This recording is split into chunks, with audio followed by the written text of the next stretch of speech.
there's just so much. Before we had a flag and we had it so it's positioned above the tent so it would be in the camp. We just moved. What was that?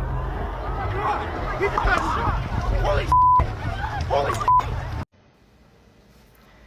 Okay, so of course Charlie Kirk's political assassination, which has to be denounced, it of course doesn't just reflect a larger and deeper and longer history of political violence in this country. No, we know that. This is a country that has seen the political assassination of 4 presidents.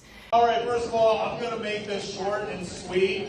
Obviously, there have been shots fired at the White House Correspondents' Center where our president is at right now. Let me just say this right now. As a veteran, as a soldier for the United States of America, as somebody that has always advocated for this country, no matter who is president or not president, there is absolutely no place for political violence in the United States of America. If you're American, here's a question, right? And I'm just posing this question to everybody who has knowledge about this topic, right? Why does it feel like the USA has many assassination attempts, plots and threats against political leaders?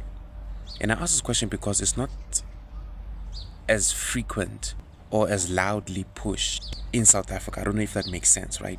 But here's the strange part, because I would imagine that South Africa's murder rate is higher than America.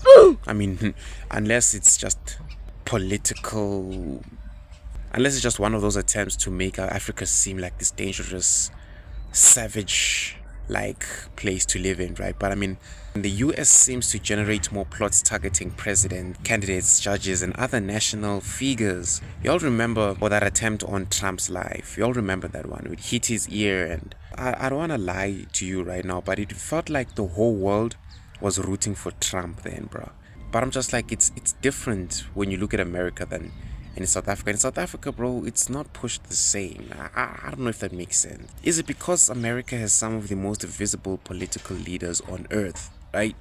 So anything that happens to a political figure is automatically going to generate a lot of eyeball, meaning a threat against the US president becomes global news within minutes. You know what I'm saying? Is political polarization at extreme levels? Has it gotten to the point where political rivals or political figures aren't seen as rivals but as enemies? You know what I'm saying? Things are extreme. Is that what's happening right now? You know, I'm just asking this question because it's fascinating, bro. Like, why are so many people eager to take out political figures in America? That's the question right here. Or does America's media ecosystem amplify every major threat nationwide? I mean, I wouldn't be surprised at this too. I mean, anything that happens in America gets to Africa.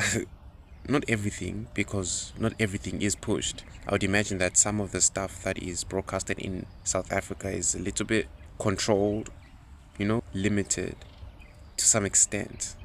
And that's not me being a conspiracy theorist. But let me come back to South Africa for 2 seconds. I mean, violence in South Africa is often tied to crime, gangs, local politics. Bro. Basically, people here are greedy, either greedy or extremely hungry. And that's not me being insensitive. That's a fact. I mean, what leads crime in South Africa? You know, poverty. And what? Greed. We have the richest people in South Africa who are still corrupt as fuck, bro.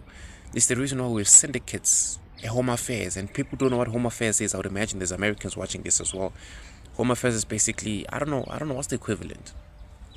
I don't know what's the equivalent in America. I don't know. I probably should do my research. I'm new to this shit, you know, okay? I'm new to this.